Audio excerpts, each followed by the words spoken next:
Bueno, muy buenas tardes, bienvenidos a este comentario para la liturgia de la palabra para este día. Día de ayer estaba apenas llegando a este lugar donde voy a acompañar la Semana Mayor, se llama Carmen de Apicalá, es un santuario mariano, santuario de Nuestra Señora, santuario nacional de Nuestra Señora de la Virgen del Carmen, aquí en este lugar que se llama con el mismo nombre, Carmen de Apicalá. Hoy estaré acompañando tanto aquí en la comunidad del pueblo como en algunas de las veredas principales la celebración. Quiero compartir con ustedes un poco lo que fue la reflexión de la homilía del día de ayer y del día de hoy. El día de ayer ya comenzábamos este itinerario hacia la Pascua y comenzábamos pues con esta entrada de Jesús en la que es proclamado como rey, pero un rey con unas características completamente diferentes a la de los reyes del mundo, ¿no? Un rey que entra en un burrito, un rey que entra en el modo sencillo, humilde, pero representado en este animal de carga, manso, humilde, configurando un poco toda la característica fundamental del mesianismo, de la salvación que Jesús quería proponer.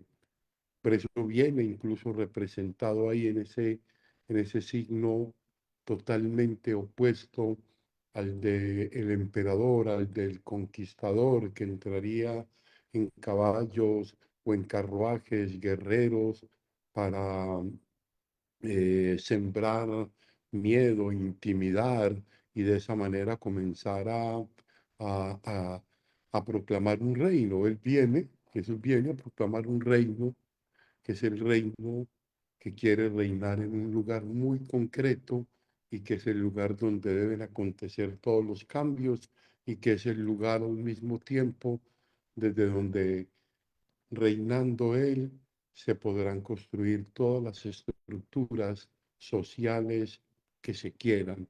Pues Dios quiere venir en su amado Hijo a reinar en su corazón, ese reinado del corazón.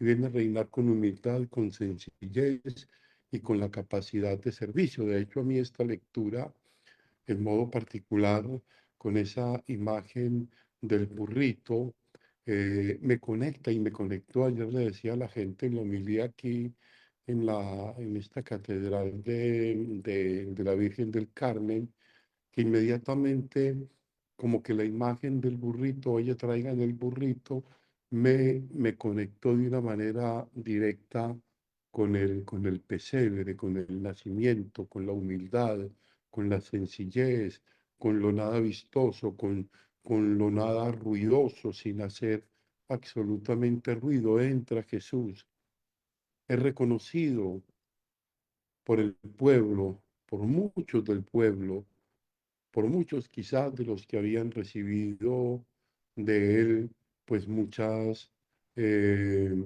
signos milagrosos, ¿no? Sanaciones, liberaciones. Hoy había total euforia en esa entrada de Jesús, de ese rey que se proclamaba desde un ámbito totalmente diferente, ¿no? Y todo el contraste para luego mostrárnoslo en la pasión, que este año corresponde al evangelista San Lucas, en la que se nos muestra todo este proceso de, de impedimento, de obstaculización, de aversión a la verdad, que maquinado, que bien pensado, que planeado, que es lo que más quizás asombra, bien maquinado, llevan a Jesús a una condena, montan todo un tribunal y hacen acoplar todas las pruebas falsas para poder condenarlo. Y la experiencia fuertísima de este Jesús que camina, que camina hacia el Calvario, experiencia de sentir. que sus grandes amigos, que quienes le acompañaron durante 3 años, aquellos que habían compartido con él el mismo pan, ahora estén en una situación lamentable de dudas y de pavor, de miedo, y todos huyendo, menos menos la madre, las mujeres y Juan, ¿no? Todos huyen y Jesús queda completamente solo. Jesús vive la tensión fuerte, fuerte, verdaderamente hombre, en el que, en el que llora en el monte Getsemaní, en el que le dice al Señor, si quieres, aparta de mí este cáliz, pero no se haga mi voluntad, sino la tuya. Esto es bien interesante, ¿no? Eh, Jesús se acosta a la voluntad del Padre y esto es fuerte. Siente incluso el mismo abandono, Padre, ¿por qué me has abandonado? El abandono de todo y de todos, ¿no? Entonces ayer veíamos ese Jesús que caminaba en la cruz cargando con el peso del dolor, de la ignominia, del juicio del mundo, caminando hacia la cruz. Una cruz que para muchos iba a significar la frustración y la derrota más grande del proyecto, pero que ella misma se convertirá en el precio de nuestra salvación. Entonces ayer nos daban como ese anticipo para adentrarnos sensiblemente a la dimensión de la cruz, a la dimensión del dolor, a la dimensión del encuentro a veces con lo absurdo, desde donde entender que cuando se ha hecho tanto y tanto bien, haya tanta respuesta maquinada y terriblemente propuesta para hacer el mal, o sea, el empecinamiento de no querer reconocer la verdad, que es una que es una de las situaciones, pues, que más también nos desajusta en el acontecer de la vida, ¿no?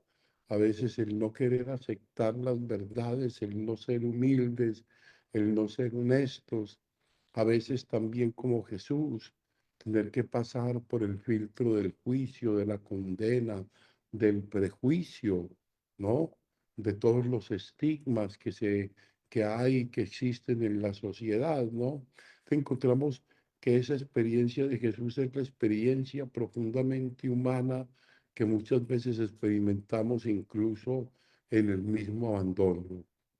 Y ayer entrábamos con alegría anticipada a celebrar una Pascua, pero una Pascua que pasaba por ese dolor, una Pascua que pasaba por hacer una lectura diferente de los acontecimientos, una Pascua que supera el pesimismo, el realismo cruento de la muerte y se abre a una gran esperanza. De hecho, es nuestro año de jubilar de la esperanza, donde nos sembramos, donde nos proyectamos, donde somos capaces de levantarnos pese la caída, pese las circunstancias a veces de bastante dolor, ¿no? Esto es bien interesante. Ahora, yo creo que vamos a meternos un poco a las lecturas del día de hoy, que, que van siendo estas del siervo doliente que nos acompañará durante estos 4 días hasta el viernes, y ese último cántico del siervo doliente que será el más en su descripción, el más, eh, el más terriblemente humano, el que va a describir en profundidad ese dolor de Jesús en la cruz. Y aquí hoy, fíjense que en este cántico del siervo encontramos ese siervo que complace a Dios. De hecho, aquí encontraríamos precisamente casi que como calcada una escena del bautismo de Jesús en el Jordán con Juan, ¿no?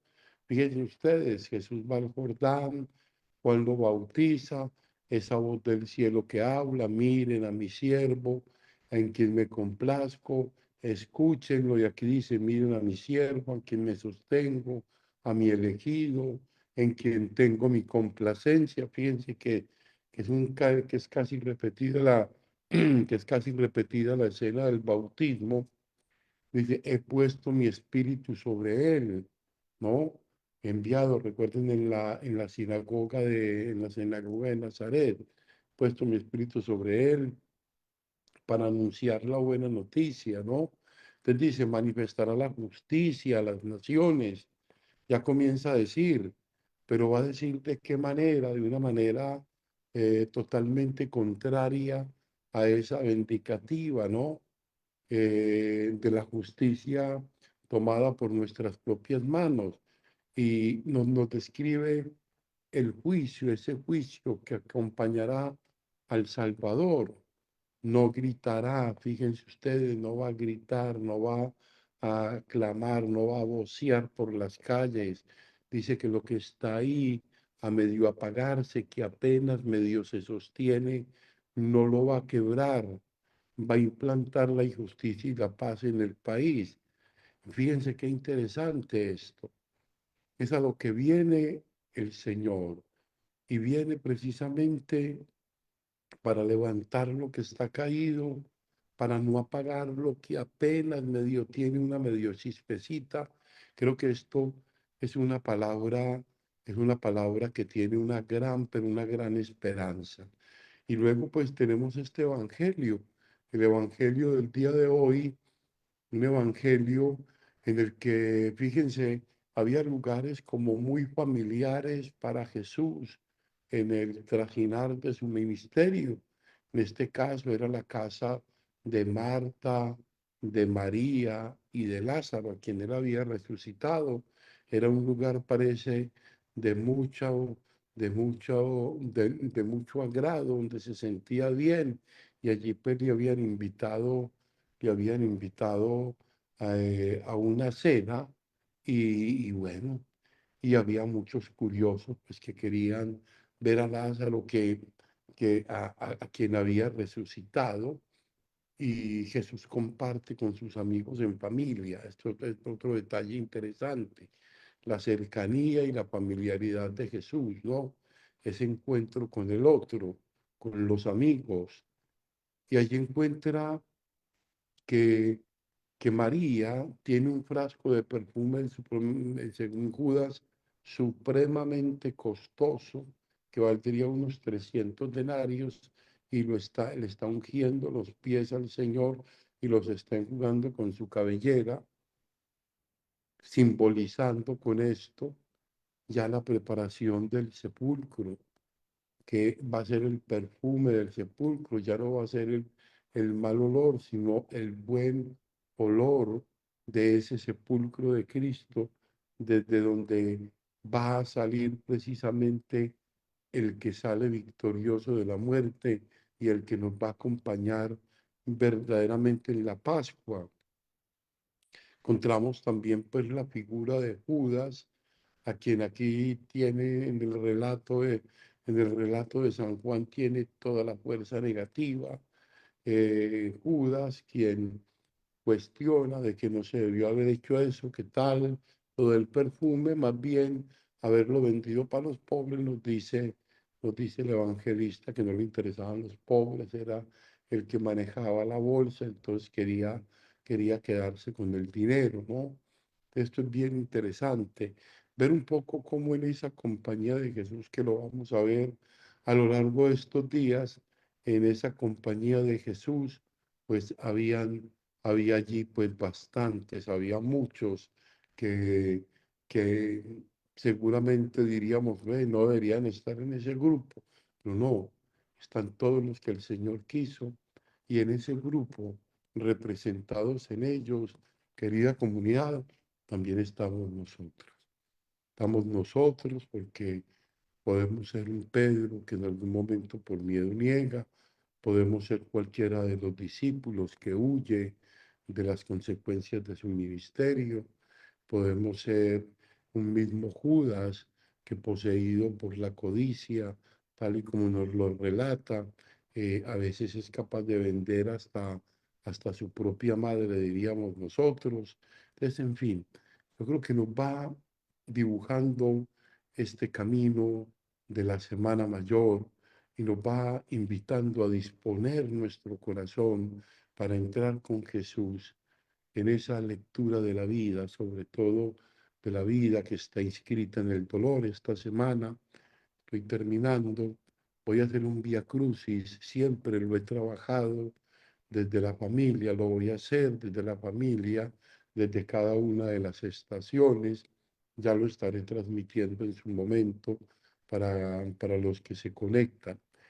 Bueno, les deseo de todo corazón pues que tengan o que vamos teniendo una muy buena Semana Santa, que la cercanía de Jesús, que la contemplación de Jesús haga de nosotros pues cada día muchos mejores seres humanos, muchos mejores cristianos. Gloria al Padre, gloria al Hijo y gloria al Espíritu Santo, como era en el principio, ahora y siempre, por los siglos de los siglos. Amén.